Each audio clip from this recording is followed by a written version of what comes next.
Hey, it's time for another 1 minute real estate tip, so listen fast. Today's tip is for folks who are getting ready to sell your house.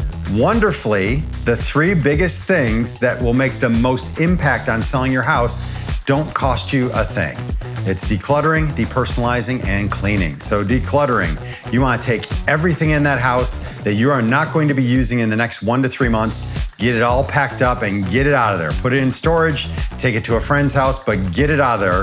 The house will look bigger to potential buyers with all that stuff gone. Number 2, depersonalizing. Buyers walking through your house do not want to feel like they're intruding on your space. So any family photos, get them off the walls, get them out of the house, send them with the decluttering stuff and get rid of them. Finally, cleaning. Clean like you've never cleaned before. Pull out the fridge, pull out the stove, clean behind there. If that house sparkles and smells wonderful, buyers will be more likely to make offers on it. So there's your tip for today. Follow us on social media and subscribe to our YouTube channel for more real estate content. Your next tip is just a minute away.